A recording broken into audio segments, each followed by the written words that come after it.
was a little girl, I went to Hebrew school. It was a Reformed synagogue, and we studied the Holocaust. And, I was very upset. I remember asking my father, why? Why did the Germans do what they did? He said they were anti-Semitic, they hated Jews, and I accepted his answer and moved on with my life. But it never resonated with me because in a court of law, for example, there has to be a motive for a crime. If you kill someone, there has to be a motive. Why did they do it? There's always a reason. The fact of the matter is that the truth is hidden. If you want to know the truth, look up Benjamin Friedman 1961 speech. Explains the situation. It's very important to know because what happened in 1930s Germany is happening again now. Here's a brief summary. World War I was from 1914 to 1918. In 1916, Germany was totally winning and England was considering a surrender. However, Zionist Jews went to England and said, don't surrender, you can still win.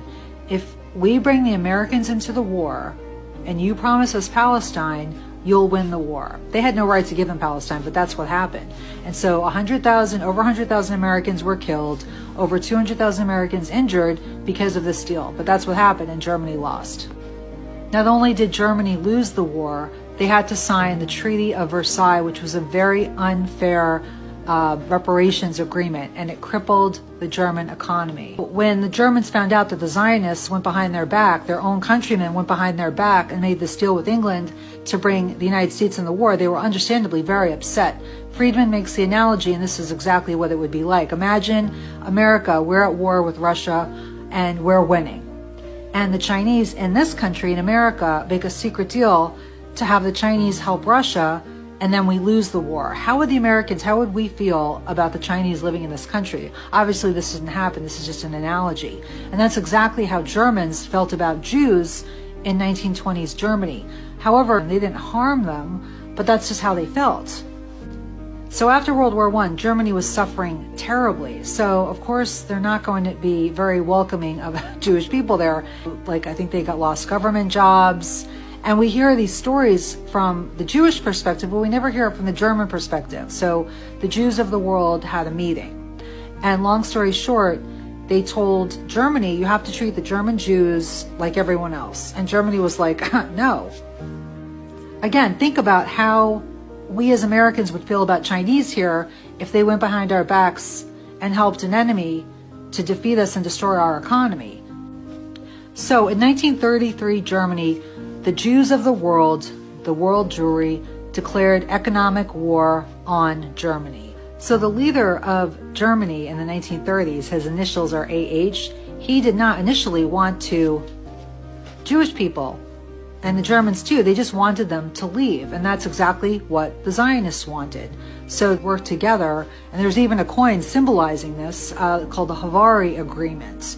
And they helped German Jews and their belongings move to Palestine. But here's a question I did not understand even as a little girl.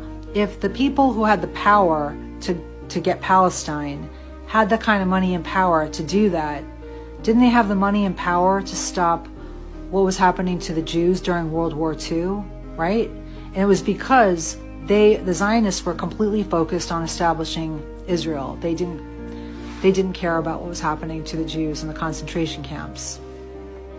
So fast forward to 2023, and we are witnessing the horrific bombing of Gaza. And understandably, people are speaking out. They're protesting, they're posting on social media. And here in the States, what's happening to them? They are being fired. So in the exact same way Zionists lit a fire in Germany to get the German Jews to go to Palestine, the Zionists are doing the same exact thing in the United States right now. Zionists do not care about the Jewish people. The whole goal of World War I and World War II was to create Israel and destroy strong sovereign nations like Germany, Italy, and Japan, and create a one world government. And their goal is to take down the American economy. And we need more Jewish people to speak out. That's why I'm making these videos. We've been lied to about our history. You need to relearn everything and speak out because of the way that they look at the Gentiles. And if you read the Talmud, you'll know what I'm talking about. Jews have to speak out en masse. It's the only thing that's going to stop this.